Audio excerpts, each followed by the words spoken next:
In this tutorial, I will guide you from being a complete beginner to being able to easily build AI chatbots. I've designed this tutorial to be super simple to follow along with practical tasks that I'm going to go through step by step. So my name is Brendan and I'm from Australia. I've been building automations with AI for the past year, and I've started my own AI automation agency where me and my team help businesses automate certain processes with AI and just finding ways that we can integrate this technology to improve their operations. So I'm going to be sharing everything I've learned through my journey in the past year in both client builds as well as templates that I've been releasing over my channel. I'm going to be going through everything that I've learned to bring you the most educational content that I possibly can. My goal with this channel is to release as much free and highly valuable content as possible. So if you could hit that like and subscribe button, it would be greatly appreciated. So this is going to be quite an in-depth tutorial. So if you get your note-taking apps ready, make sure to capture as much information as you possibly can. So I'm going to start off by diving into the AI opportunity. Most, if not all, businesses today have some sort of digital operation. When the internet was released, website development agencies were born to help businesses get an online presence, to get new customers to online, etc. And then with the invention of social media marketing agencies were born, helping businesses with Facebook ads, Instagram ads, just enhancing their overall online presence with the ultimate goal of driving them more customers. So these two technological advancements created the opportunity for two types of agency models: website development agencies and social media marketing agencies. These two models shifted a lot of wealth into those who put the time and effort to learn these skills and apply them so early on. So these two became lucrative opportunities for one reason, and that's that they made businesses more money. So if you can find a way to do that, make a business more money, you're offering something valuable enough for them to want to give you and to be able to give you a slice of that. So now with the release of ChatGPT, AI is seeing mainstream adoption similar to the last two opportunities. So AI automation is just finding areas of business that are currently being done manually and replacing those tasks with automations, or finding a way where AI could assist in that process. The AI automation model stands out against these other models to me as there's no one path to take. You're not restricted by Facebook ads or stuck selling one offering. The AI automation model can be applied to almost any business and any part of that business. So for most small and medium-sized businesses, they don't really have any tech people to learn these skills, and the owners usually don't have enough time, and the owners don't know how it can even help them in the first place. And so this is where you can come in to learn these skills, learn the use cases to pitch to these businesses, so you can actually capitalize on the missing gap that these businesses are going to have. So by positioning yourself as an expert on AI automation, you'll be undeniably valuable to a business, and you could even sell them on training services of the platforms that you're going to be learning in this video to these business owners. So the automation model is not really a new concept. Basic task and process automation has been and still is incredibly valuable to businesses. With the advancement of AI, obviously the possibilities now of this automation has greatly expanded. This also means the market already has verified demand for these services, so we know that we're selling in a market that is growing. This graph here is the AI and automation spending worldwide before ChatGPT. So we can see here from 2016, it's been steadily growing. So this obviously just isn't one big hype cycle out of nowhere. It has been growing, and there is definitely verified demand for this. So unless you've been living under a rock, you've probably noticed a small bubble widget in the corner of most websites. These are usually chatbots designed to help you find what you're looking for. In the past few years, chatbots have used keyword detection to give you pre-written answers, or was a set of conditional buttons that took you down a sort of predetermined path. So I've listed there static flows, generic answers, keyword detection. This is sort of the conditional chatbot. From my experience, using this chatbot was always a pain, and all I'd ever do is try to get to the human contact as soon as possible. So it's obviously not an optimal system, but now, obviously, with the release of ChatGPT, this has enabled us to be able to build generative chatbots that have custom knowledge. They can answer any question, it knows when to serve what information, it's instant, it works 24/7. So businesses are now getting a much more advanced system. Customers are now receiving a chatbot that actually works, that can give them accurate answers, to tell them what to do and get the information that they actually need. This also means chatbots are now no longer just for customer support. So by having an AI chatbot on your website, you're providing visitors with a powerful tool that can tell them exactly what they're looking for. It's not just supporting them, but even just with general knowledge. If you've got a website with 10 pages and somebody needs to find a small sentence out of that, you're really just providing them with a much better system where they can ask that question and get back that answer filtered through 10 pages instantly, and it's just much better experience. If you've been watching the AI software market in the past year, you've probably noticed that to create this chatbot is actually quite easy. All you need to do is just upload some files, tell the chatbot how you want it to respond, and you're pretty much done. For example, OpenAI's own GPTs, by having a subscription to ChatGPT Plus, you can actually create your own GPT. All you need to do is simply upload some files, provide some instructions, and the chatbot is pretty much created. As you can see on this image, this is the GPT creation sort of website there. So you pretty much give it a name, give it a description, give it some instructions, you upload some files, and then pretty much it creates the entire thing for you. So that's a very simple way to build this chatbot. But if you're wondering what the big opportunity is, if they can be made so easily, it all comes down to actually how you build the chatbot. So there are a series of platforms that enable you to easily upload files, like the OpenAI GPTs, but there's also a series of advanced chatbot builder platforms. And so, for example, Voiceflow. So Voiceflow, it's a canvas designer that gives you full control over the conversational flow. And so this just allows you to build far more advanced systems. So I'm going to do a walkthrough of Voiceflow later in the video. This is definitely one of the biggest skills that you can learn as a chatbot developer, and if you're looking to really get invested into the AI automation space.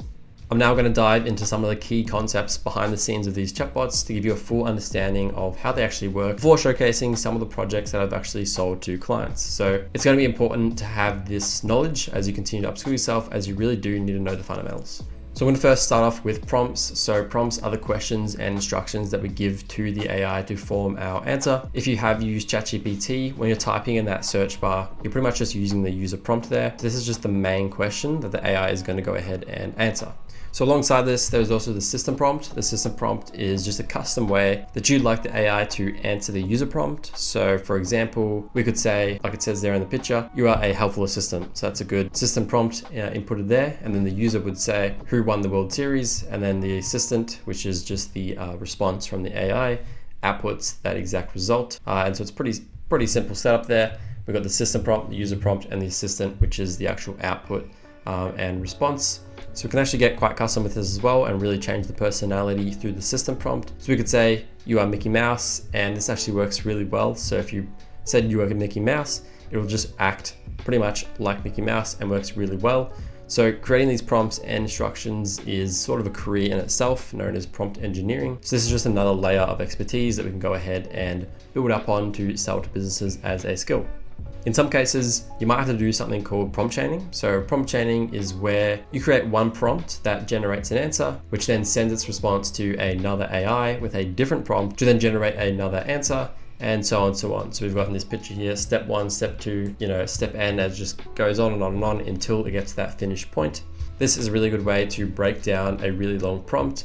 If your prompt becomes too long, the reliability and predictability of the AI actually outputting exactly what you want really reduces. So by having a series of stricter and more concise prompts, we can generate more precise answers. Another tip in prompt engineering is using something called markdown formatting. So this is just a method of structuring our prompt to effectively communicate each part of our prompt to the AI. For example, we could structure our prompt with a task, telling the AI what it is, a description, telling the AI how to do the task, and then some examples of the task being completed. So as you can see in these example images here, we've got a hashtag task, and that really just establishes that sort of markdown title there for the task. And then we've got 3 hashtags for description, 4 hashtags for examples, and this is really just communicating to the AI and splitting up. These are the different areas. Focus on these. This is your task, your description. Here are some examples of this, and really just trying to communicate as effectively as possible and as concisely as possible. So the AI has to, spend the least amount of effort thinking about what to do and more on what it needs to output. So within our prompts, we can also include message history. By using something like the GPTs, the history is automatically added in the background. This is essentially just telling the bot, these were the previous 5 questions and answers. Please just keep this in mind when answering new questions. There's also something called temperature, which is just the measurement of randomness between responses. With a temperature closer to 1, this just means our responses will deviate from the prompt quite easily. if it can't find a direct answer from its training. So a temperature closer to 0 is just the opposite. It'll be more strict and may let you know that it can't find the information, or it might only answer part of that question. So it goes from 0 to 1. As you can see in the image there, this is a screenshot from Voiceflow, so you're going to get a really good understanding of this later in the video. But we can adjust that temperature slider from 0 all the way to 1, and I'll show you sort of the best practices for maybe you want to set it to 0.7 or 0.3, and on what that means more specifically in the chatbot term. We can also swap the AI models or large language models for something else. So as of today, typically the model that you'd want to use is GPT 3.5 Turbo. This is OpenAI's quickest and cheapest model. As you can see there, it says 0.6 tokens. So that's just being measured in Voiceflow's tokens. This is a screenshot from Voiceflow once again. But as you can see, it's cheaper than all the others. It's the quickest and cheapest model from OpenAI. So that's really what we want to use for our more basic and general questions. But for more complex tasks that require sort of deeper thinking, we could use GPT-4 Turbo or GPT-4, where they're more expensive, but we're going to get better answers. We could even use Google's Gemini model, which isn't released yet. It says coming soon.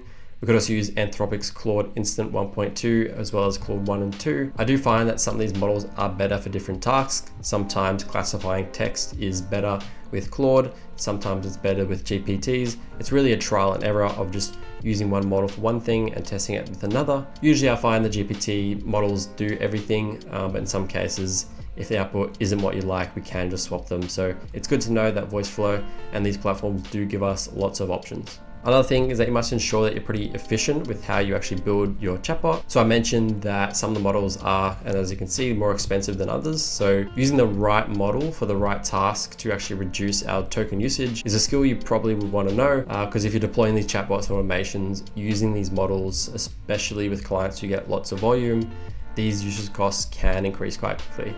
Now onto knowledge bases. So a knowledge base is where you upload your files, the files then accessed by the AI and then sent into the prompt to help generate the user's answer. The problem with this is that most AI models like ChatGPT have a limit on how much you can actually input at once and can be quite expensive if we try to send large amounts of data into the prompt. So a solution to this is something called chunking. So chunking essentially takes your document and splits it into several pieces. It will then classify each chunk by its relevance in content. So as here, our files get split into chunks because we can't put the entire knowledge base in the prompt. When we query the chatbot with knowledge, it will input the knowledge in the prompt as well. This is just hidden from us. But how does it get the right chunk? Well, it gets the right chunk through a similarity score. So these chunks are stored in what's called a vector database. It seems complicated, but it can be easily understood.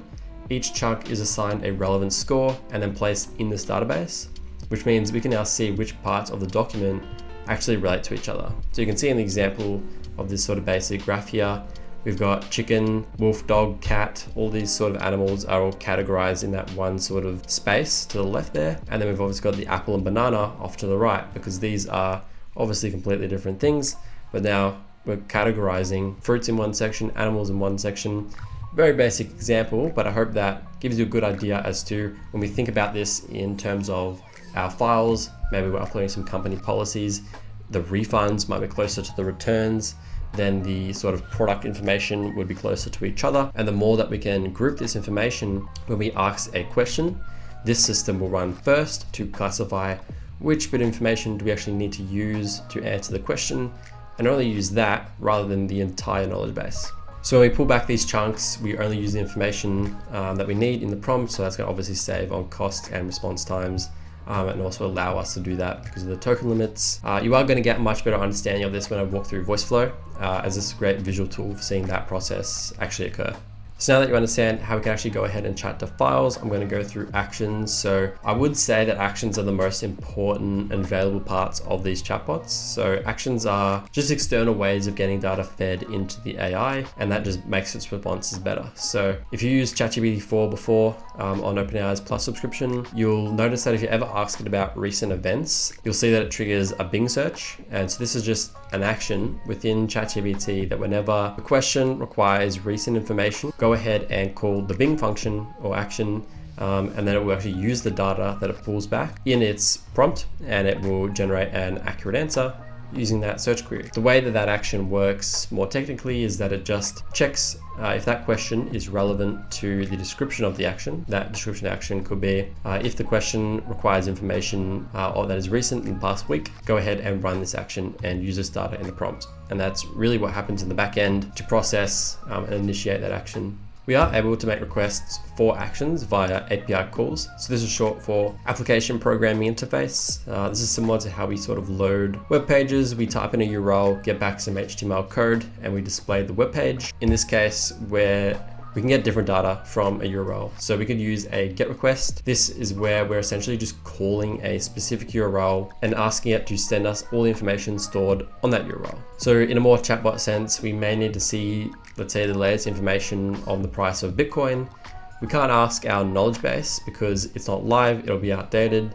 So we need to make a call to a URL with that latest price. And then when we make that request, pull that data back, put it into our prompt, and then we can generate an answer that is accurate with the price. We could also do a post request where we send data to a URL. So for example, we could capture some lead information to the bot, a name and an email. We could then send that information using a post request to a Google Sheet and then store their name and email in a Google Sheet. So there are more than a get and post request. As you can see here, there's a delete as well. There is also patch as well, but mostly you're going to be needing the get and post. Later in the video, I am going to do a full walkthrough of make.com. So this is an automations platform that will give you a really good understanding of how these requests work, especially within our actual chatbots. Another thing to consider with chatbots is that they're not just deployed on websites. So we can use the same systems and deploy them on whether it's Instagram, Facebook, WhatsApp, Microsoft Teams, Twitter, even Slack, Discord. We could even do them as phone calls, so inbound and outbound calling. We can get really creative with the types of bots that we create and how we deploy them to be most effective for sort of niche business use cases. We could have a chatbot that only responds if you tag it in a Microsoft Teams channel. We could have it automatically read each question in that channel and only respond if it thinks that it needs help or it thinks that it is an appropriate time to respond. We could create an AI receptionist that books meetings for a dentist, call up the dentist, have an AI response that just asks you when to book in, what your name is, and then you're done. So there's a lot of opportunity there for completely different bots on completely different deployments. And this really just does open the door to selling that same chatbot on a different platform to the business as sort of an upsell. So these are some screenshots of the first ever Voiceflow project that I built for a client. So I really hope to sort of just establish the difference between building a custom system versus obviously putting some knowledge, putting some files, putting in the prompts and having it done. We can and will be able to build really sophisticated and much more advanced systems that learning this is going to be really valuable for. So how does this actually help the business? Well, given that we're capturing more leads, we could say that on average, we should get more sales, given that we're just providing another medium for customers to come through and enter their lead information that we can then convert later on. We've got more informed customers through obviously our question and answering system. We're going to get more sales and more leads through that as well. Our recommendation system is going to lead to more informed sales. We're recommending them products based on what they said that they needed, rather than them going ahead and making that decision themselves, which hopefully, if the recommendations are accurate, will reduce that refund rate of people not liking the product. Automatically answering questions will lead to less emails and just quicker answers, so just a better customer experience, also being less stress for the customer support team. Now, I say this is a really great vehicle, and I say it's a great vehicle because I was able to sell this exact client 3 additional automations after the chatbot was built. So this chatbot established quite a lot of trust with the owner. It enabled me to do quite an easy upsell for other services that I was able to see in his systems he may have required. So I was able to then pitch that quite easily since I had already sold him the chatbot, obviously. And so just by learning how to create these chatbots, you're sort of creating a vehicle to get inside the business to then sell further automations to that may have an even greater impact on their operations. So by building these chatbots, you're gaining a skill that gets you into the business to then even increase that lifetime value of the customer. And so an industry that I've covered extensively on my channel is e-commerce. So I built out an e-commerce product recommendation system template on my channel. I also created a step-by-step Shopify to Voiceflow tutorial on my channel as well. And so I built out very similar to my first client build, quote recommendation systems, product recommendation systems, order tracking, refund management, knowledge-based answers. These are just a list of features that an e-commerce store can greatly benefit from. And this can be taken a lot further as well. We can take this to Instagram, we can take this to Facebook, we can take this to all different platforms where an e-commerce business is interacting with its customers, that we can integrate these systems to make everything much more streamlined. So how does this help e-commerce stores? Well, very similar to my first client. We're obviously going to be capturing more leads, or in this case, more sales directly, more informed customers, more sales, reducing the refund rate, and just less stress for that customer support team. Another industry that I've extensively covered on my channel is real estate. So I built out a real estate property recommendation system template. I also built out another template for a real estate Google Maps integration chatbot, where you could say, where's the nearest bus stop? And it would actually tell you and find where the nearest bus stop was to the property that you were inquiring about. So quite an advanced system that we're able to bring a lot of value to real estate agencies with the dynamic knowledge base. You click on a property and it just switches over to the files of the property. So you could ask it how many bedrooms and it would give you that information. Property images with floor plans in the bot as well, alongside, like I said, the Google Maps, as well as property recommendations. A really good just package that you could sell to really help real estate agencies. So how does that help them? Well, more informed buyers, easier buying decision leads to more sales, and more sales in real estate is obviously a big percentage. So another big opportunity are voice agents. So voice agents are sort of like chatbots, just you call them on the phone or can be called by them. So an inbound phone call agent could be a automatic receptionist that books appointments, helps answer questions. So some of the use cases would be dentists, restaurants, plumbers, carpenters. In this case, you could call up a dentist. It would simply just say, what's your name? Once you answer what your name is, we could have some sort of an action that runs in the background to find the customer in the database, pull back some information about them, and then ask them when they'd like to book their call or book their appointment.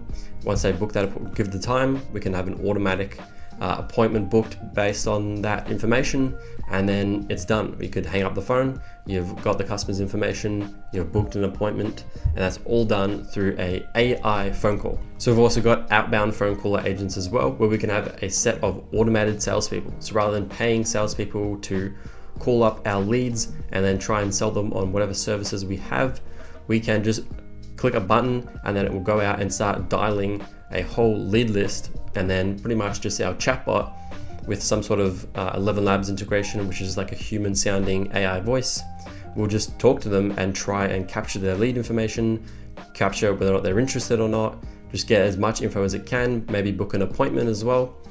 We can do this automated 24/7 at a very big scale as well. And so that is a really powerful system that a lot of businesses could see a significant benefit from. So I hope you can see that these systems cannot be built by just simply uploading some files, giving it some instructions like the GPT structure.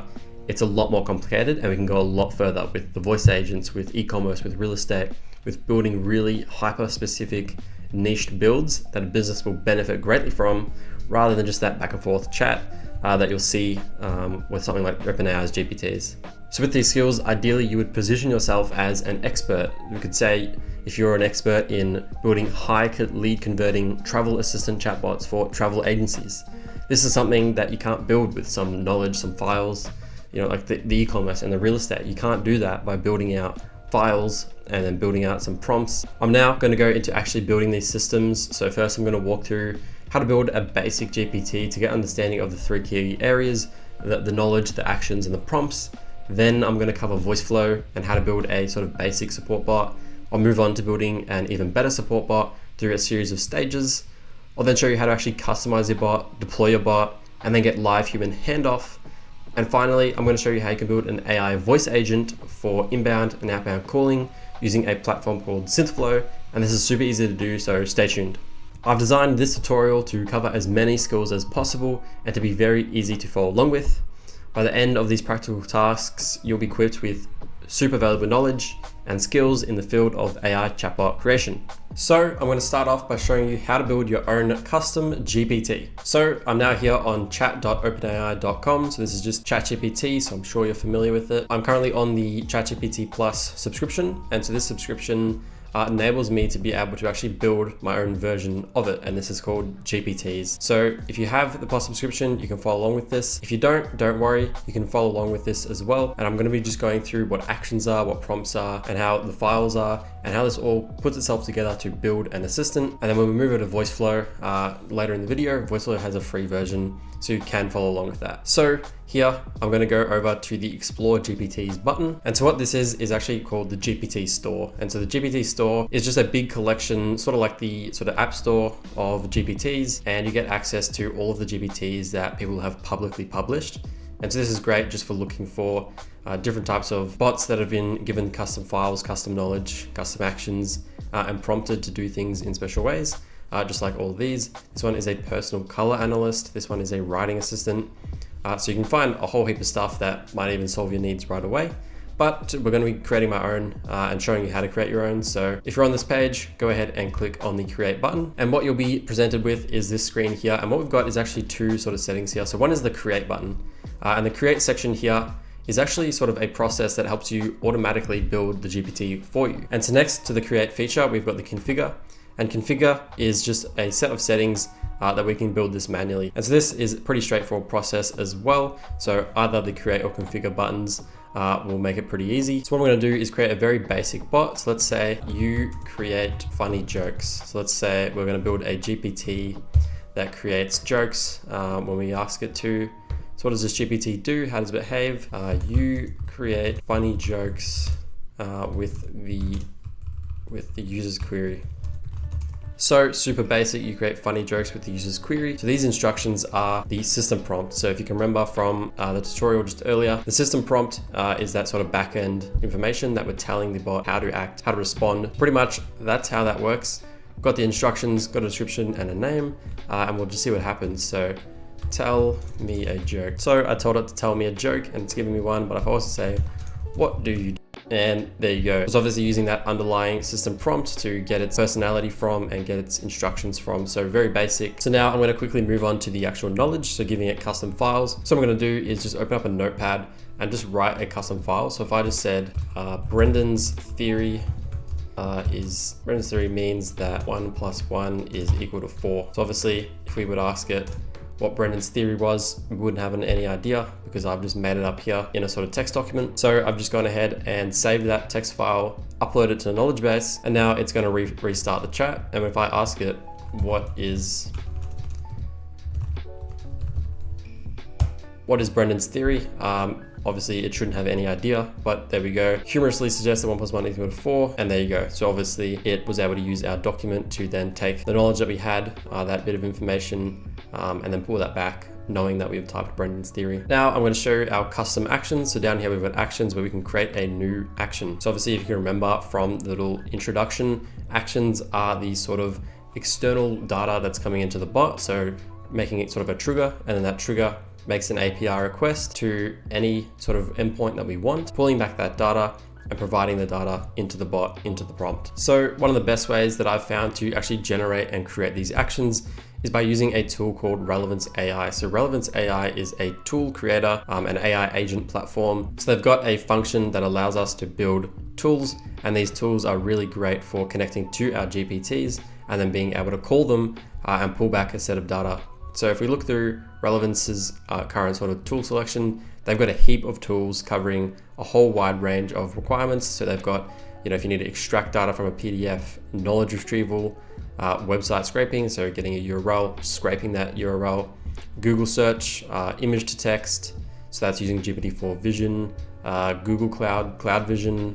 We've got just a whole heap of tools connected to a whole heap of platforms for a wide range of use cases for pulling back bits of data from all different types of websites and then doing a whole heap of processing of that data. So one of the tools I've gone ahead and prepared is just a very basic Google search tool. So when we call this tool, it is going to actually run a Google search, pull back the Google search results and use that in our GPT prompt. So in Relevance, we've pretty much got 3 different things that sort of make up a tool. So we've got knowledge, which is uploading our files and giving it sort of knowledge on a topic. User inputs, so our questions, so just any types of inputs, whether that's URLs, everything goes into our user inputs. And then those inputs get processed through our functions and tools and actions, which are just Google search, ChatGPT prompts, etc., stuff like that, Python code. Just the processing of data happens through these steps. So what I've got set up for this Google search one is a very basic input box. So just simple text put into the input, and then that gets sent over to a Google search. So in Relevance, this Google search is already a preset created. So if we click plus, you'll get access to a whole heap of presets of just different types of requests and endpoints that we can go to. One of them being Google search. So we're making a Google search request, and then we're going to get back a series of search results from Google. And then I'm using the OpenAI prompt to say, here's the user's question, here are the Google search results to that question. Please format the response to answer their question. And then from that data, it ends right after that. But then when we make an API call to this, it will pull back all that data into our GPT. I can go ahead and actually test the tool to see if it actually does anything. So we can type, what is an apple? So what should happen here is we're making a request to Google, getting the search results back and processing that data. And so we can see here, we've got an answer. So we can assume that that actually went ahead and worked. Pulling back the Google data and then summarizing it using ChatGPT. But now if we go out of this and go back to the home page of Relevance, what we're going to be able to do is generate the OpenAI schema. And so this OpenAI schema is something that we're going to be able to utilize to put this into our GPT. So if I go to the top right up here to custom actions GPTs, this function is a built-in function, and is why I like Relevance for this purpose, is that it has a direct connection to our GPT. So we can see here, it tells us exactly how to build and connect this system. So what tool are we going to use? Well, I'm going to use my Google search tool. So I'm going to select the tool that I had created. And now it says, give your GPT access to Relevance AI. So it says generate and paste your authorization token. So if I click on this, it wants a basic authentication, so that's fine. Generate and copy your authentication token. So just hit generate key, copy your key, and then simply follow the little tutorial that they're giving us. So they want us to go to authentication, click on API key, and then paste our key. So that's pretty straightforward. So now that we're on the ChatGPT site, go to the settings button. We want our API key, paste in our key, and then go ahead and click save. So we've covered that first bit of tutorial they gave us. Scrolling down, paste in your OpenAI schema. So it says here, generate your schema. Let's hit generate schema, copy, and we can see there, they're simply just pasting it in the big box below. Let's go ahead and paste it in there. And now we're done. It is now connected. So if I go back to my GPT, we followed all the required steps here. We can see my Google search is popping up in the available actions. Go ahead and hit save. And we can also now see our agents.relevance.ai in the actions section. So we can see our agents.relevance.ai action in the actions section. And now what we have to do is add this into the actual instructions so it knows when to run that action. So if I said, if the user requests to run a Google search, you need to run the Relevance AI function or action. So once we set that up to run that action, prompted to do so, we should be able to now say, run a Google search on Apple types. And we can see here what's happened is it says calling HTTP endpoint. So it's wanting to make that request. We hit confirm.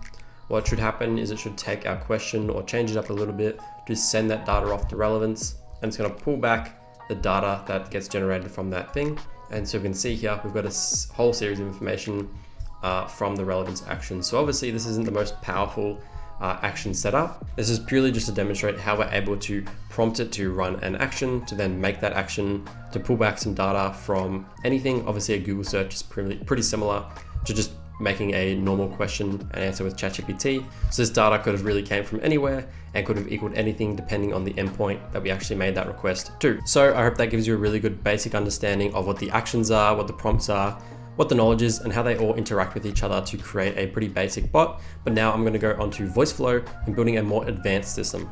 I'm now going to jump into the main sort of Voiceflow side of things. So this right here is the Voiceflow main sort of dashboard. So once you've gone ahead and created an account, you can go ahead and use my affiliate link in the description and you can sign up for an account through there. I am currently on the pro plan, but you can do this all using the free plan if you wish to as well. So this is what the dashboard looks like. Mine are all blurred out at the moment. That's just because some of these are client projects. But once you've got to this stage and you're on this page here, what we're going to do is go ahead and click New Assistant. Then what we're going to do is give it an assistant name. So I'm just going to call it Chatbots 101. For the modality, I'm going to select either chat or voice. So in this case, I'm going to be doing chatbots, but we can do voice bots on Voiceflow, hence the voice in Voiceflow. But we're not going to be doing that in this tutorial. We're just going to select chat language. I'm selecting English for this, but you do get a variety of options for building in other languages. Go ahead and click continue, and then just click create assistant. So once you've created your assistant and we've landed on the sort of main canvas of Voiceflow, you're going to be prompted with sort of all this information here. And this is just a demo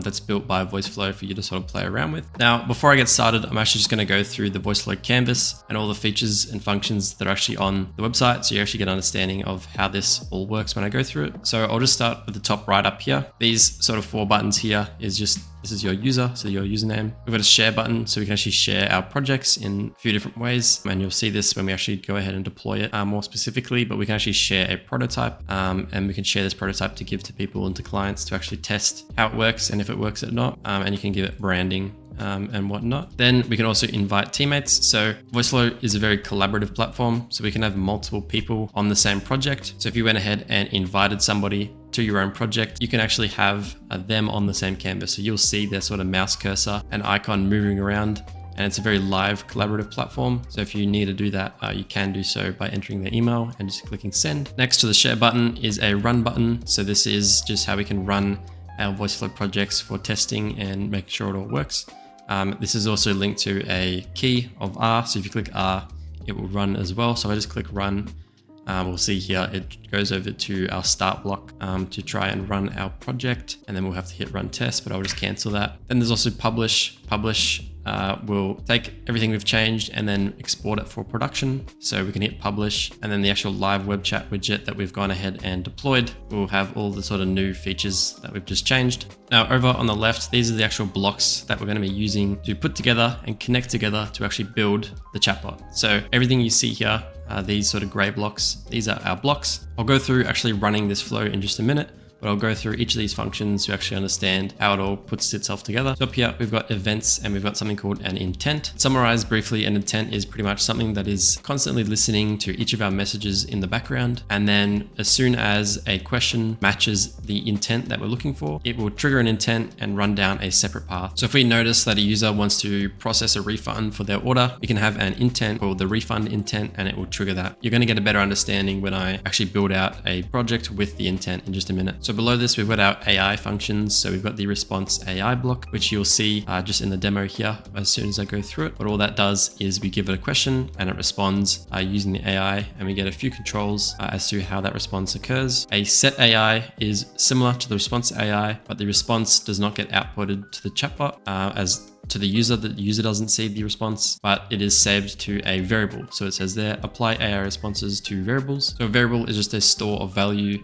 and you're going to get understanding when I showcase the capture blocks in this demo as well. But ultimately, we're just creating a value and assigning it to sort of a word, and then we can use that later on. The talk function gives us all of our sort of visual stuff. So we've got a text block, which is just very basic text where we can type in, and then that text will get sent to the user via the chatbot. An image, so we can display an image or a GIF by putting that block in and then uploading whatever image we want. And all this is controllable by the variables. So we can store an image within a variable and then display that image sort of dynamically. So we can change the variable depending on conditions. Once again, you'll get a better understanding in a minute. We've also got cards. So a card is sort of a combination of text and images. So if I just go ahead and hold down on the card and drag it onto the actual canvas, it's a drag and drop.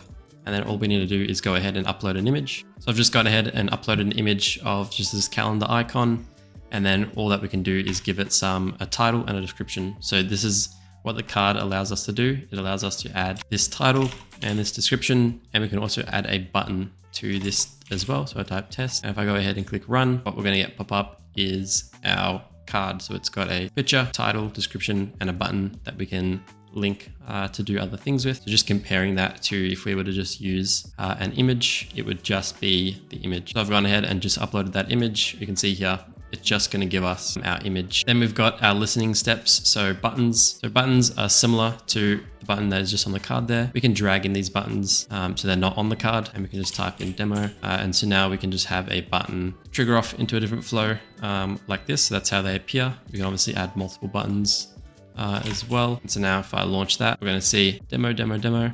So we've got 3 different buttons. Then we've got a choice block. So if I just drag in a choice block here, we can add different paths. So what this would do is when it accepts a question, it will determine which path to go down just based on the question. So this is using the intents, like I talked about before, the thing that's constantly listening at the different types of questions. So some of the preset intents they've got set up is either yes or no. So if I clicked yes and then hit added a new path, clicked no. So now that we've got a yes and no intent set up, what we could do is drag down 2 different paths. So we click on these dots. These are how we can drag the next steps that occur. So if I just went and did a text that said yes, and then we did another drag talk text and then no, we've now created 2 different paths. And now this choice block, when we play it, is going to automatically start listening. And if we just type yep, it's now detected that this was a yes path. So because I typed yep, it was able to detect one of its utterances was yep or was similar to it. And then it was able to detect which path to go down. So it detected yes, and it just gave us the yes block. Then we've got the capture block. So the capture block is what we're going to be using the most to talk back and forth with the user. All that's happening is that when we click on the capture block, it just sits there and waits. And then when we enter in a response, it will save it to the variable that we've set up. So by default, the capture block is set up to save the reply by the user to the variable called last utterance. So last utterance by default will always store the last message by the user. Before I jump into the rest of the functions here, I'm just going to walk through the actual demo that Voiceflow's provided us on the front page. So what's happening is as soon as we start, we'll click on the start block and we're going to the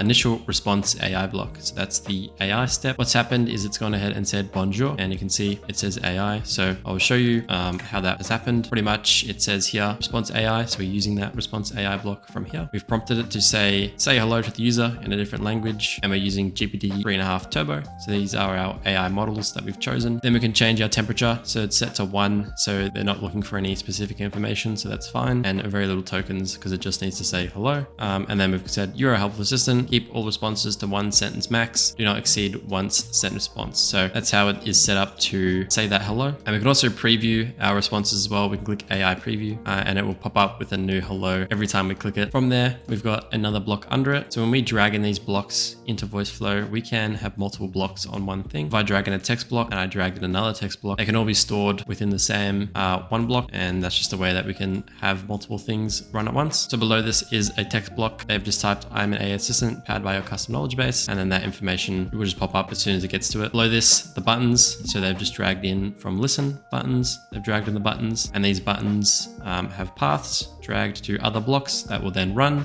if these buttons are clicked. So if we go ahead and hit run from up here, run test, and if I go ahead and click the Ask ChatGPT a question button, as we can see, it's run down that button path. It's now giving us a text prompt with this, and now it wants to capture a response. So we're now using the capture block to type our question. So if I said hello, it's going to send that question to another response AI that's set up here, and it's going to simply answer our question. And we can see here, this AI step responds based on memory and your prompt. The way that this has worked here is that it's used memory and prompt. So the way it understands our question is purely by the fact that it has access to all the memory of the conversation that's just occurred. And then we can prompt it by saying, based on the user's question, respond with 2 brief sentences. So prompted to use memory, and then it responds to the user's question. So hopefully that makes sense.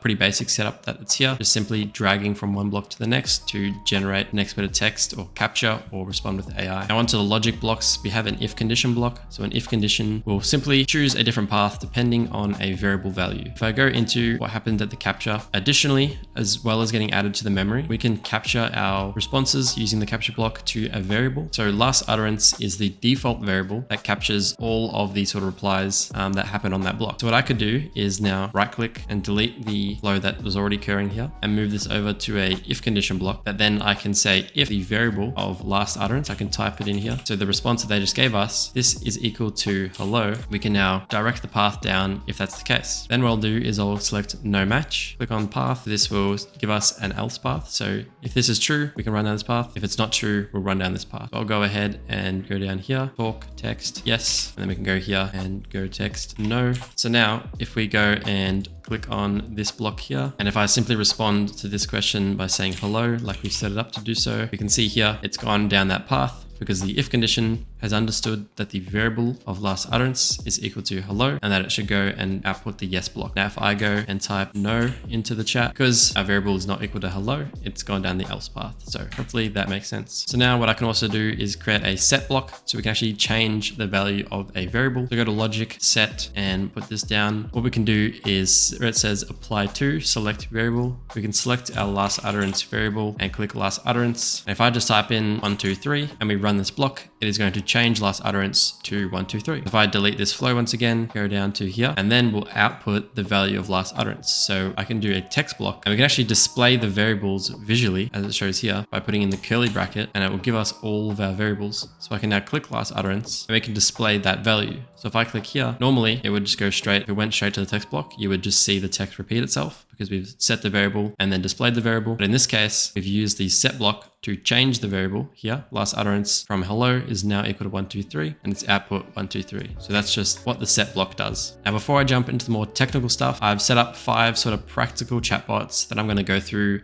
how to build, starting from the easiest up into one that's a bit more advanced, but still very easy to follow along with. So you can get an understanding of how these features are applied and put together to actually create a useful chatbot. So I'm going to show you a very quick demo of the first bot that I'm going to build. We can give it a question, and what it's going to do is give us a response, and we prompted it to act like Mickey Mouse. So we can see here, it's just said, oh boy, hello there.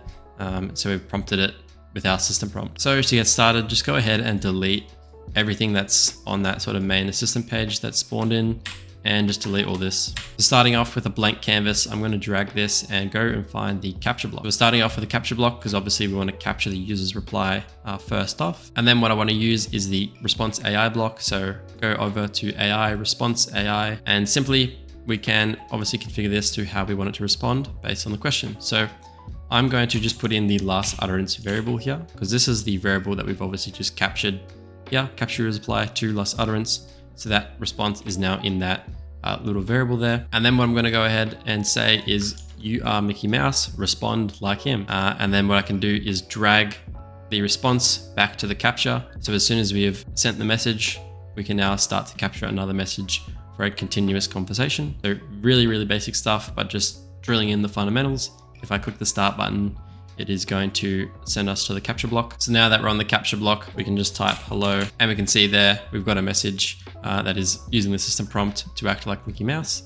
And yeah, and what you'll see is just a bit of information above the response. Because it was an AI response, like it says, it just gives us a bit of information about the token usage. It says token consumption total 39, so not a lot of tokens, but this is just telling us the consumption of tokens that we used to do that. So if I go down and hover in the bottom left, we can see here token usage. So on the Voiceflow Pro subscription, we get 2 million tokens per month. Now, this question that we just asked it used around 30 tokens, and we get 2 million a month.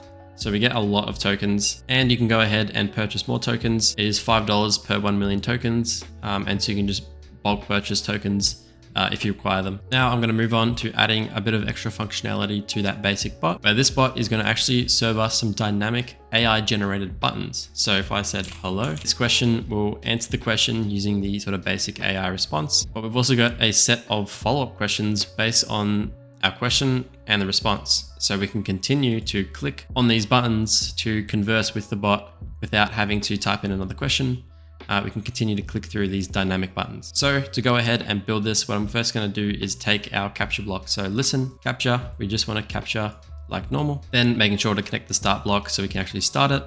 Then what we're going to do is connect it to a response AI. And in this response AI, we're just going to put in our last utterance. So similar to what we just did here, just answering that question using the AI model. And for the system prompt, we can just keep it empty and it will just be sort of a basic bot, sort of basic assistant. Now what I'm going to do is drag in a set block. So not a set AI, but just a set block to change the variable. I'm going to actually create a new variable called output. So I'm just doing this so we can reference the variable over the project. So if I put in apply to output, I'm just going to add last utterance. So all this is doing is taking the value of last utterance, which is the question we've asked it, and giving it a new value called output. So once we've gone ahead and saved that response to the output variable, We've now saved the AI's response into a variable, but we also need to save our response into a variable. So we'll just grab another set step, put that here. And before we take the last utterance, put it into the response AI, we're just going to save that last utterance to a new variable. So grab last utterance, save that to a new variable that we could call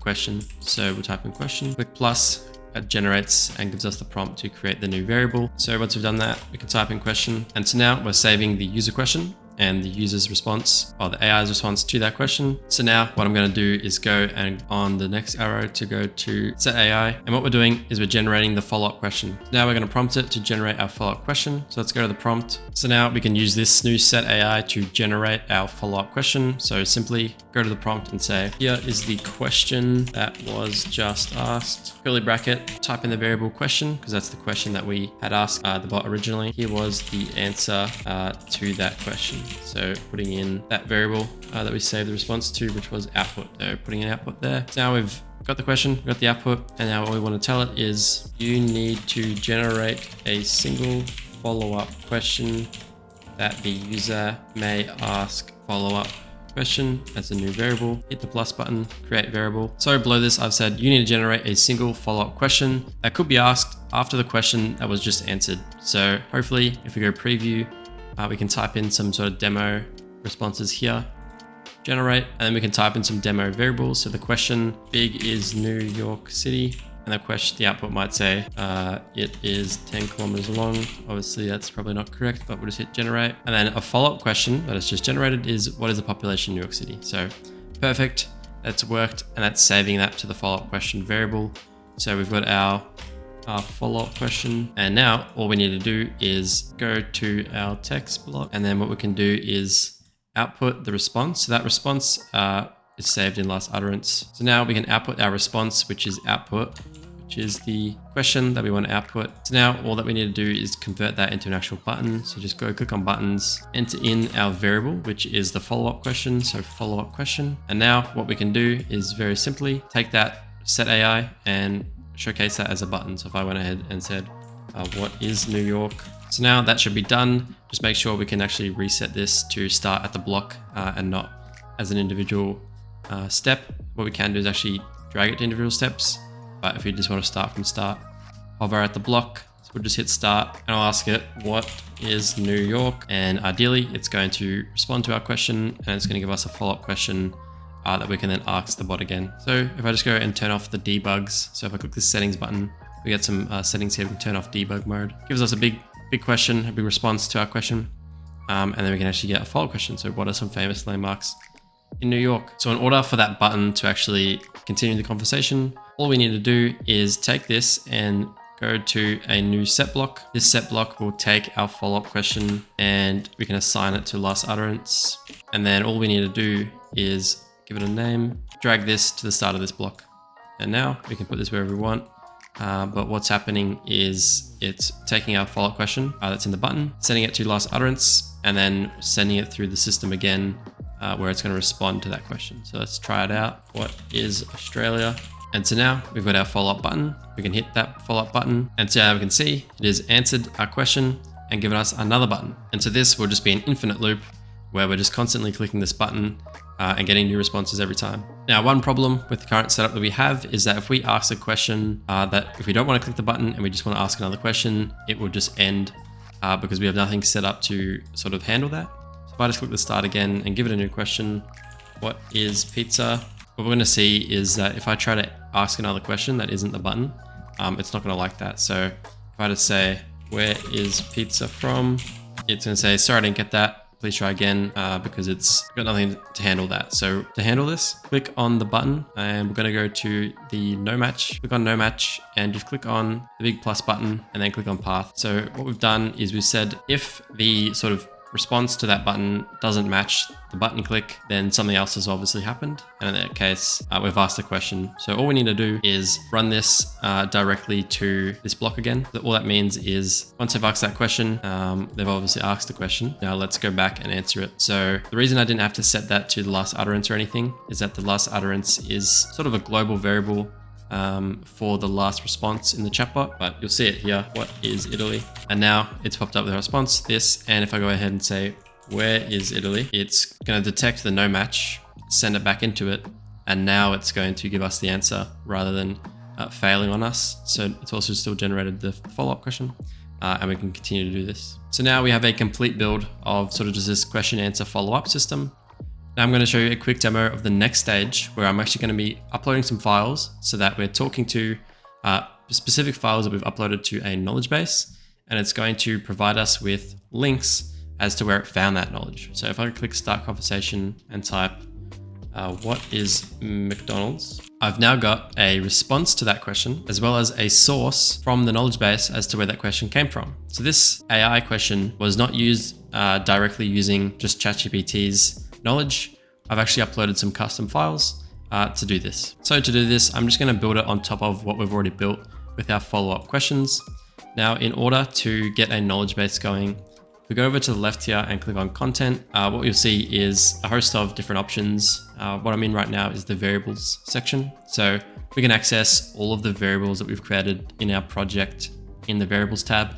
But if I just go over to knowledge, this is where we can upload text files. We can upload documents, text documents, PDFs. We can put in URLs of particular web pages, or we can upload the entire sitemap, which is a list of URLs from a website, into our knowledge base. So what I'm going to do is actually use the sitemap, and I'm going to upload the McDonald's Australia sitemap. So I'm going to paste in mcdonalds.com.au, and then what we just need to do is type sitemap.xml. So most websites should have a sitemap, which is essentially just a page with all of the URLs on it. So if I actually go to this web page with the sitemap.xml, you'll see here that this is just a very hidden web page that locates every single page attached to the website. And so that is right here. So if I go ahead and add this to our knowledge base and hit continue, we'll see here 157 URLs have been detected, and it is going to take that entire page and send it into our knowledge base. When we ask questions to the AI, it is going to be using these files specifically to answer our questions. So I'll go ahead and hit import 157 URLs. So it'll probably take a few seconds, but we've got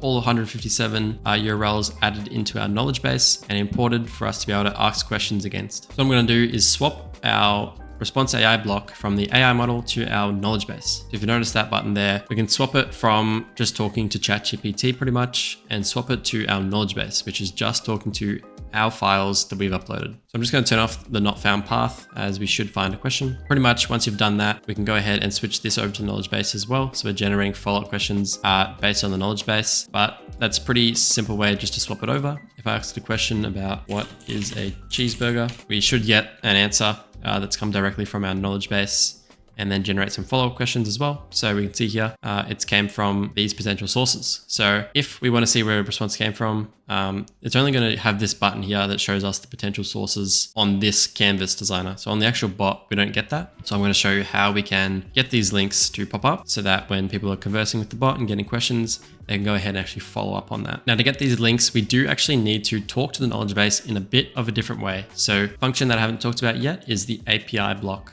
Now, the API block is a pretty critical block in Voiceflow and is really powerful. So what I'm going to be doing is actually sending a request to the knowledge base via an API request rather than using Voiceflow's sort of native function. And the reason we're doing this is that it just gives us a little bit more data that we can use in our responses. One of that being the actual URL where the information came from. Now, to understand how this works a bit better, if I go over to Voiceflow, Voiceflow's documentation, which I can link in the description. This right here is how we're able to sort of talk with Voiceflow through API calls. So this right here is the Voiceflow query API. So we are querying the knowledge base via an API request. The APIs, like I talked about at the start of the video, we're just making requests to an endpoint that's going to give us some information back. So in this Voiceflow documentation, just scroll down and find here where it says question.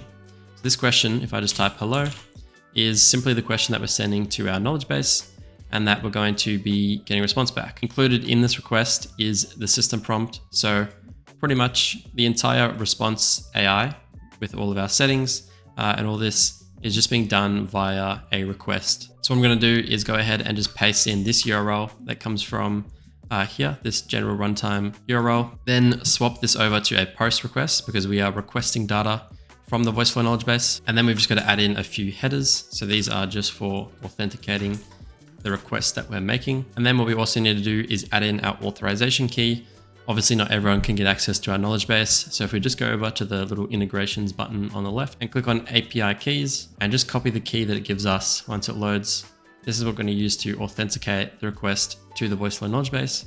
So just hit copy API key, paste it in here. And now we have permission to talk to it. Now we're just going to click on the raw function here and paste in this, which came directly from here. So we're just copying this and pasting this in here. And all I've done is swap this to say last utterance. So that's our question variable. And then I've just got a prompt there. You're an AI FAQ assistant, information provided, be brief, and do not reference the material. So we've just put a system prompt in there. You can do that however you'd like. And we can see here, we've got a chunk limit too. So we can actually change how many chunks we get back just by changing that. I'm just going to go over to the knowledge base and show you more visually how these chunks work. So if we go on one of our links here, we can click it. So I've just gone ahead and clicked on this particular link, and we can see here that this one sort of link had 3 different chunks within it. So it's chunked these up because we can't obviously store all the information at once into the prompt. And so it's tried to find relevance in the content and chunk them. So then when if we have a question regarding this junior sports program, it's going to pull back this first chunk, but it might not pass back the second chunk. So rather than using all of these chunks in once, we can just take the first chunk. So now what we need to do is actually capture those values. So if I just send through this question, what is a happy meal? And send it through, what we're going to get back is content. So content is the actual chunk text. So this is what we actually want to get out of this. So what I'm going to do is click on capture response because we want to capture something from response. And I'm just going to put in here response.chunks 0.content. I've just run this again. You'll get an understanding of what that actually means. Response is what we've gotten back. So we've gotten back a response, and then we've done .chunks. So we've got chunks here. So we're starting off with looking at this, and now we're saying 0. So it counts from 0. So this one's 0, and the next chunk is 1. So that's how it counts them. So we're looking for the 0 chunk, and we're looking for .content. So .content is here. And so that's what it's looking for. It's looking exactly for this, and we've programmed it to look for that. And then I'm going to save that to a new variable called chunk1 and create that variable. Then I'm just going to duplicate this and give it 1. So now we're looking at that second chunk, which I can call chunk2. And then in order to capture that URL, I can paste in response.chunks.source.url. Once again, if I send a request, we can see that it's located. The URL can be found by looking at this chunk source.url, and we can get the URL from here and use that in our chunk. So now what I can do is drag this above our response step and go into this and then configure our response AI to use its chunks rather than the knowledge base. So I'm going to switch this back to the AI model, and we're going to change the prompt a bit. So the prompt can now say answer the question using the knowledge, and then I can just put in chunk1, and we can type and chunk2. So ideally we're going to be getting an answer directly from the chunks we've given it, and we can give it a little bit of a system prompt. So I could just say, you are an AI FAQ assistant, information will be provided to help answer the user's question. So just getting it to use that information. And now we obviously want to add our source URL. So grabbing the text, and all we're doing is referencing that URL variable that we captured from the API block. So if I want to ask, what is a happy meal? Send that through, and what should happen is that we should be directly talking to the knowledge base, getting back an answer like this, and it's given back a URL where that information has come from. Now for the next stage of this bot, I'm going to be adding on top of this. So what I'm going to be doing is actually saving all of the questions and answers that somebody might be talking with the bot with, and saving that in a Google Sheet. So we can save the user's question and the AI's answer in a Google Sheet. So to get started on doing that, what we need to do is make another API call so that we can actually save this data. So what we can do is implement this right after the question is asked. So what we can do is right after the saving response occurs, we'll just go and delete that flow that's currently there and just drag this over to a new API block. And so the goal of this is that we've already got our question that was asked and the answer.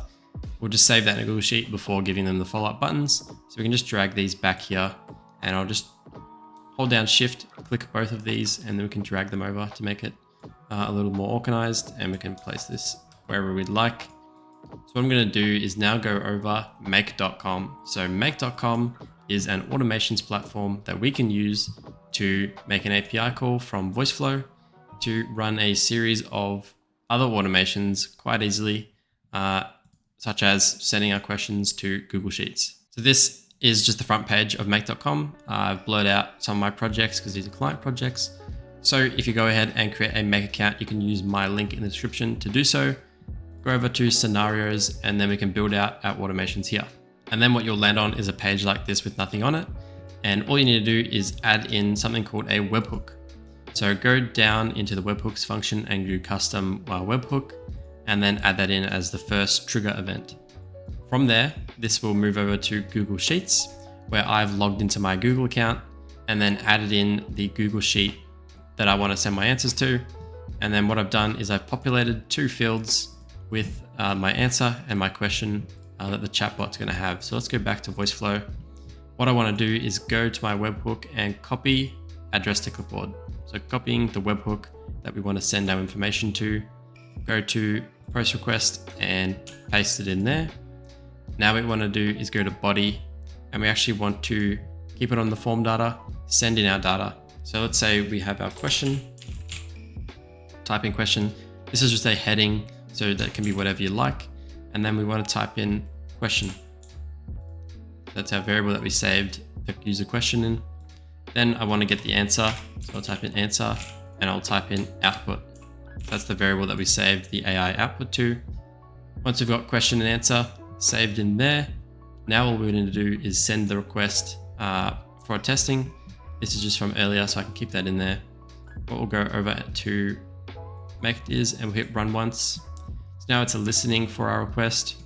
Hit generate, and now the data is actually going to come through here. If we go over to my demo sheet, you'll see that that's actually come through there. I can reformat that, but that's actually come through. Once you run, you do need to run that first so that we can actually get these variables through. So once you've run that, now we've got the variables to populate these fields with question and answer. So that is equal to question and answer. Now we just need to lastly swap these around. So this needs to go on top of this, as this was set to last utterance, but we actually want last response in order to capture the last response from the AI. So the response that happens here, last response is the last message response in the chat. Last utterance is just the user's questions. So we just need to swap that around and then link that back up, and then type again, what is McDonald's? And what we'll get is hopefully that API call will just run in the background. Nothing will visually occur, but what we can do is obviously go back to this and see that our question has popped up right there with our answer. So that's how we're able to use a automations platform like make.com to interact with Voiceflow. And that we're obviously also able to then send that data through make.com and send it into a variety of other applications. So if I click on add another module, we do get a whole host of other platforms we use. So if we want to connect to CRM systems, there's Airtable, there's just a whole heap of applications. There's literally thousands that we can connect to directly to send data and have sort of these actions occur as the bot's going. So now what I'm also going to set up is a message counter. So we're counting every message that's coming through the bot. And if we hit 3 messages, I'm going to do a newsletter pop-up within the bot to let people sign up to our newsletter. So to do this, we're going to be using the set block. So let's grab the set block. I'm just going to place this above our API call, and we're going to create a new variable called counter. So we're going to use counter to count every message. So we'll create counter. And then what we want to do is add the variable counter to our set block plus 1. So what's happening is that when we run this, it's going to say, what is the value of counter, and plus 1 to it. So by default, the variable counter will be equal to 0, but obviously as soon as it runs, it will increase to 1, and then on a loop, go 1 to 2 to 3, and keep going and counting the message. So if we do that, we can add a label. We are now counting as these messages go. So what I'll do is right after we send our message to make.com, I'm going to set up an if condition, if block, if condition, if our counter becomes equal to 3, I want something to happen, but we can set up a no match. So click no match, path plus, and now we can link up the fail block as well. Sometimes the requests fail or says it's failed, but it doesn't actually. So you can link up both just for now. So what I want to do is link this to a talk or text that says, sign up for our newsletter here. Leave that like that. And then from here, we can leave that like that, or we can just go else and continue on. So now if we converse with the bot, presumably if we ask it 3 questions, it should pretty much give us that little pop-up asking us to sign up for the newsletter. And now you can see here, it's gone down the path of sign up for our newsletter. So it's prompted us to sign up for the newsletter. Obviously we can then add in some buttons. And then what we could also do is create a make automation with a webhook that goes and sends an email. So if I click here and I type in email, there's a lot of tools that allows us to send emails. So we can do an email, or we can even do a Gmail block as well to just send off an email, Gmail, send an email. So we can go off and send an email for a newsletter sign up. So now I'm going to add an intent to this as well. So like I showed earlier in the video, if we go to intent up here, an intent is something that is always listening for a type of message.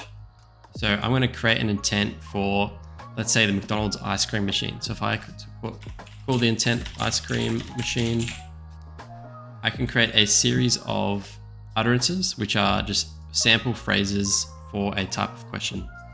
So I might say, what is the ice cream machine? Is the ice cream machine broken? Now what we can also do is use this generate button to actually AI generate some more utterances if we can't be bothered doing it ourselves. And then we go generate another 5. Click on create intent, and that will now create our intent. So what this is doing is it's saying if a question is relevant to our series of questions, let's go down this flow instead. So now let's go to create a text block and say, sorry, the ice cream machine is broken. And so if I go ahead and ask it a question, maybe that's what is the ice cream machine? Right away, it just triggered the intent for the ice cream machine and told us that it's broken. So that's just a really basic example of how we can use an intent to constantly listen for a different type of message, so that if we immediately know that it's a type of question that we can answer with this question, we don't want to go down this flow, we can just send it through that route. So now you really should have the fundamentals of how we can build these chatbots with Voiceflow, from targeting their knowledge base directly to get more precise information with our answers, to generating follow-up questions with dynamic buttons, to triggering automations with make. Connecting all these systems together provides you with all the fundamentals and more for building pretty sophisticated bots.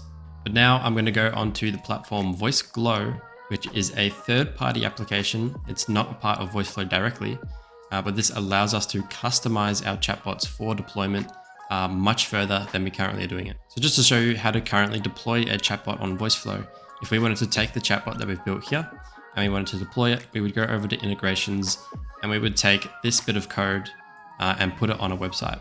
And so that bit of code would give you essentially this chatbot here that would pop up like this, similar to Voiceflow's own chatbot. It would look exactly like this. So we can customize this. So we can come down to appearance and change the color. So if we wanted a purple color, we can change the launcher image, the assistant image, the actual avatar image. But for appearance, that's pretty much all that we can change. So we can't really change the background color. We can't change the fonts. We can't change really anything other than this on the actual widget. So Voiceglow has come in to really help us enhance these bots as to how they look, as well as giving us added functionality to the existing Voiceflow feature set. So I'm just going to go to Voiceglow here. This is the Voiceglow dashboard. You can sign up using my link in the description. But what we're going to do is just hit create widget. We'll just click on Voiceflow. And then what we need to do is go back to our project, click on integrations, go to API keys, and just grab that dialog API key that we grabbed previously and paste that in here. So once you've added your dialog API key in there from your Voiceflow project, I have just added a little text above our capture block just so you can see that it actually works. This gives us a lot of customization. So obviously this now works. And what we can do is go ahead and deploy this directly through Voiceglow itself. So just to show you, if I hit deploy widget, we're going to get given this set of code, very similar to the Voiceflow one, that we can take and put on a website to actually showcase our chatbot, but now with a completely different user interface. So if I went to the theme here, Voiceglow is very feature heavy. So we have lots of features to customize this in a lot of different ways. So we can change the font family, the widget's actual language, the button layout we can change as well. The icons we can change the actual theme. So I can go to dark mode. If I want a dark mode, I can change the colors using this, or we can do a fully custom theme if we want to change the colors in like a whole heap of different ways using this. Change all the primary colors, etc. We can also go to settings. There's just a ton of functions in the settings here for a whole host of different features. Voiceglow does have a YouTube channel themselves that go through a lot of these features, as well as I've covered a lot of the features as well. So definitely check those out. But what we've also got is channels. So what we have here is WhatsApp, Discord, Instagram, Telegram. So we can connect our bot directly to WhatsApp or directly to a Discord channel. And so this is all done through Voiceglow, so we don't have to set any of this up ourselves. We can just do that by hitting connect and following these instructions to get that set up on social platforms. Now, the biggest benefit of Voiceglow that I've found is using Voiceglow's own extensions. So if we go over to extensions on the side here, you can see that we've got a series of functions that are actually not available on Voiceflow that we can get into our bot by using Voiceglow. One of them being file uploads, another being sort of multi-select, having forms. These are functions of Voiceglow that aren't in Voiceflow. So to get these functions, go to the VG template download.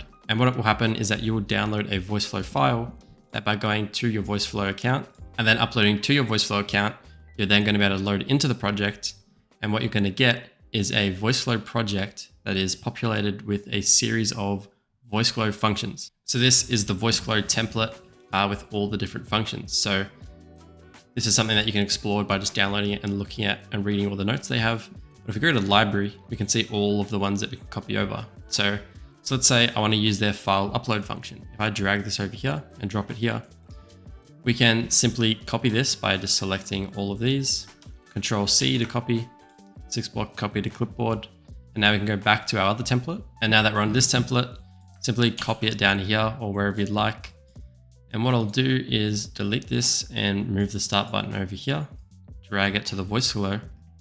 And what you'll see, and I'll walk through how this actually works, but I'll just publish this so you can see it working on the actual widget itself. But if we go back to our Voiceglow widget, you'll see here, there's this big file upload button and a cancel button that if we go into Voiceflow and try to run, we will not get the same file upload. It will just be blank because what's happening is that a custom action step is running. So this feature I haven't covered, but we have a custom action block. So what's actually happening here is that Voiceglow has access to our dialog API key.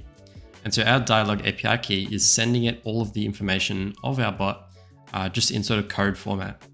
So what we're able to do is use this custom action block to give it the file upload sort of name.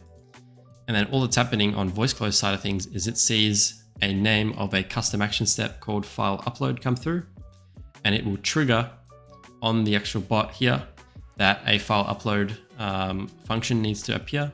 And so on their end, on Voiceglow's end, is now going to pop up with this big box to upload files.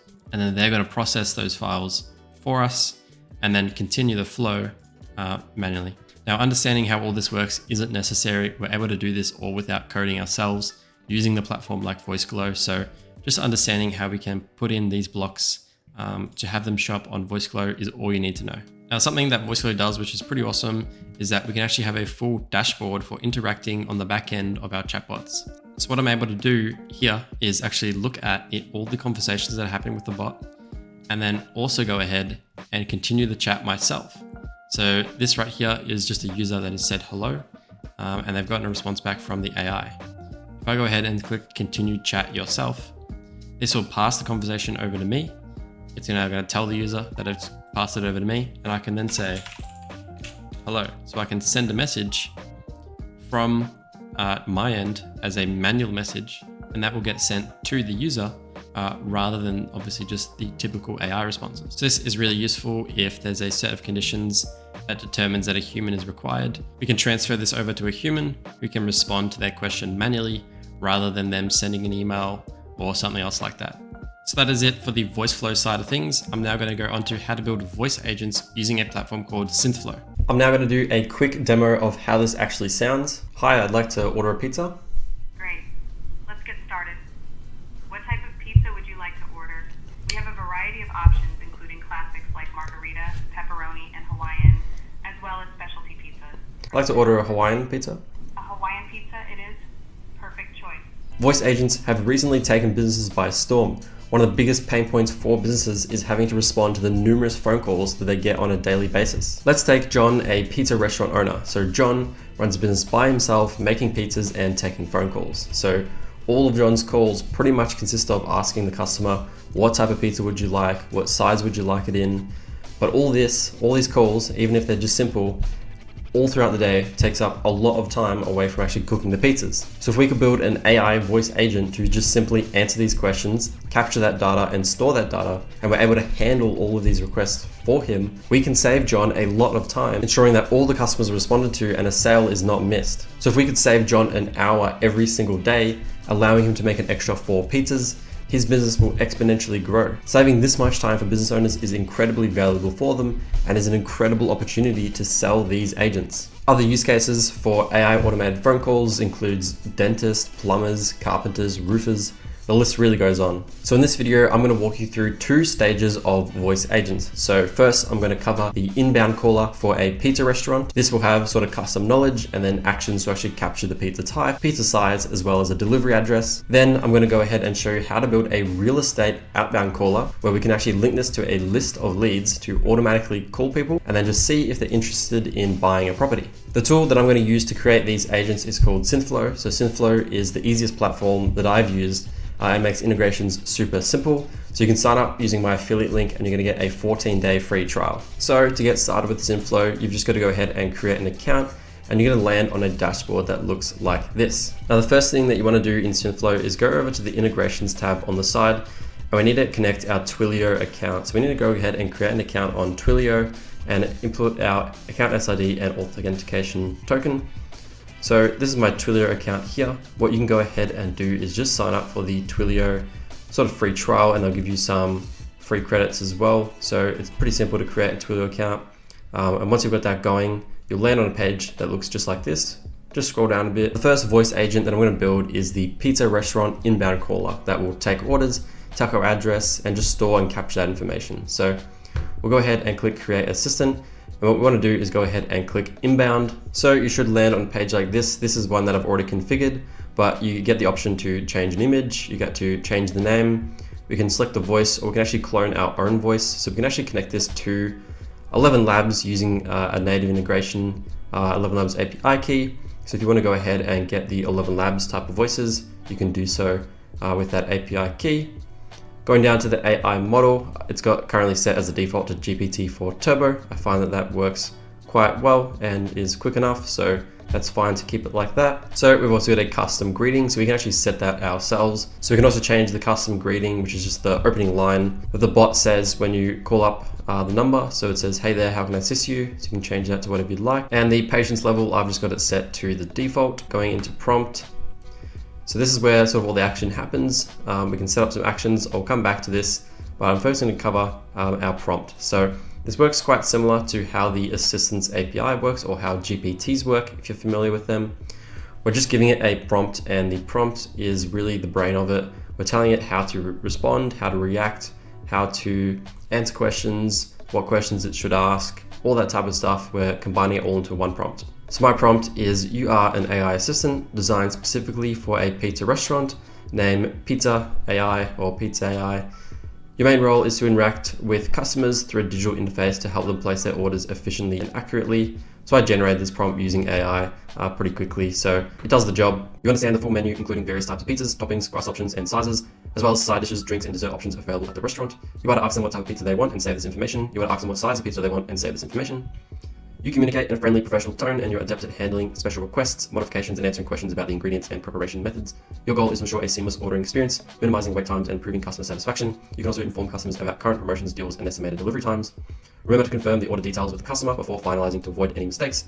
Your responses are concise, informative, and designed to encourage a pleasant and engaging interaction, making the customer feel valued and eager to return. You're equipped with the capability to learn from each interaction, gradually from improving your recommendations and efficiency over time. You should ask if they want to come in the store or get a delivery. If they want a delivery, please ask for the address and save it. So moving back to the actions, what we've got is a set of features that they've built in to Synthflow. So we've got a send SMS, so send a custom SMS after the call. So when we have a call, maybe we want to have some sort of follow-up SMS system, so we can build out an automated system. So under what conditions to place, pretty good instructions here. We can pretty much send them maybe a booking link or like a calendar link to book in a meeting after that call, or we can just send them some information after the call. Real-time booking, so we can connect to cal.com directly in this. So what we can do is actually book calls during the meeting. We've got a call transfer, so we can transfer the call to a human. If somebody says, I don't want to talk to you anymore, I want to talk to a real human, we can set this system up to actually transfer that call to a real human. So your client or yourself would just get called, and then you'd pick up the phone and it would be on the line with the client or the customer, of course. We've also got an information extractor, which is what I'll show you in a second. So this is what you extract information from the call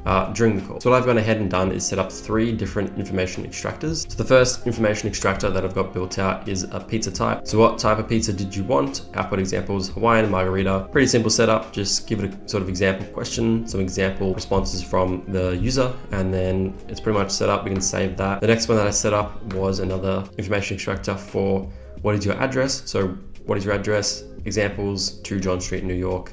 New York. So pretty good example there. We're able to just capture that information using the information extractor. And I've also gone ahead and set up what size would you like of the pizza, of course. So small, medium, large. And then we can store that information once the call is actually made. So now that we've had that call, we've got access to a ton of information in Synthflow. So we can tell it if it was great or if it was terrible. We can rate it. We've got access to the entire transcript from the call.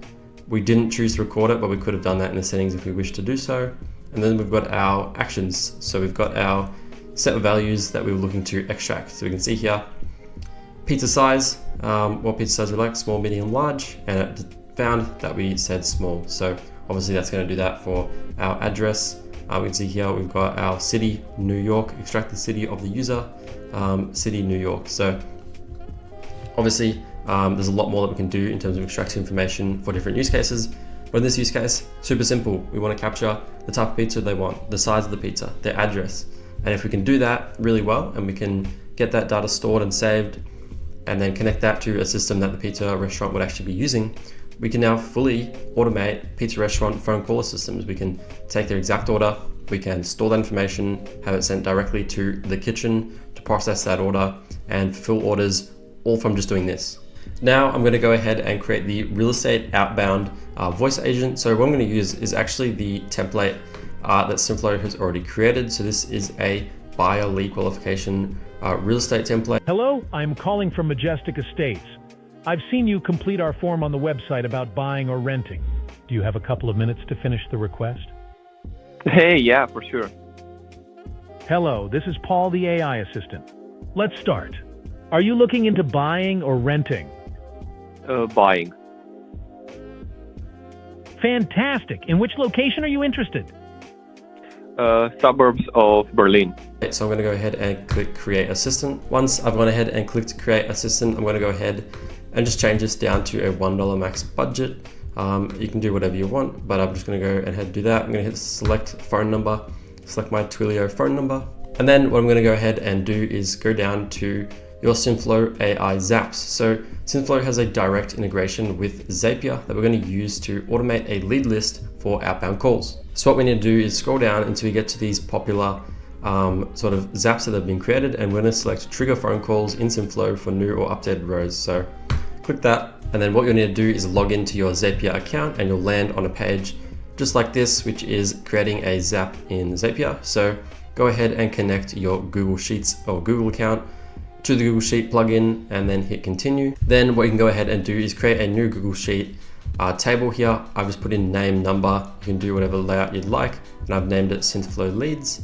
So now when I go back into Zapier, I can go ahead and go and find that spreadsheet. So Synthflow Leads, we can go and select worksheet sheet 1, and our trigger column will just be any column. So we'll hit continue. Now what we're going to do is go ahead and connect Synthflow. So it's set up to make a phone call, which is exactly what we want. We'll hit continue, then we'll hit sign in. Now, in order to connect this, we need to go ahead and get our Synthflow API key. So now to get this API key, just create a new tab for Synthflow and then go over to the integrations tab and click copy on our Synthflow API key. We can then go back to our Zapier tab, paste in the API key and hit continue to Synthflow. So now this should be all connected. We'll just hit continue. And now that we've done that, we can go ahead and actually add in our phone number from the spreadsheet. So we can just replace the existing value with our phone number from the spreadsheet. Now we do also need to go ahead and go into Synthflow and grab the model ID from our assistant. So Paul AI, the one we copied, will grab that ID and just paste that into Zapier.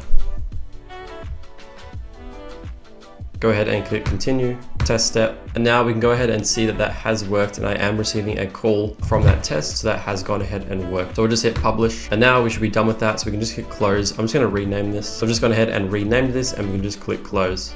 So now if I just go ahead and copy this value here and just paste it again with my number, ideally, Zapier should pick that up and we should receive a phone call in just a minute. So here we are, we're now getting the call just from adding it into the spreadsheet. So it did take a few minutes for the call to come through, but obviously when you go ahead and upload a ton of leads to this list, they'll work perfectly fine for calling lead lists for outbound calling. So I hope that was a really helpful video in understanding how you're able to build chatbots on just GPTs and understanding the knowledge, the actions, the prompts, as well as getting a really good understanding of the platform Voiceflow and how this is able to build really advanced systems and how we're able to put these blocks and modules together to create much more advanced systems than a basic chatbot. If you have any questions about this tutorial, definitely drop some comments below and I'll try to answer them as best as I can. And if you're a business owner and you want a custom system built for your business, book a call with me through my calendar link in the description and we can discuss your project.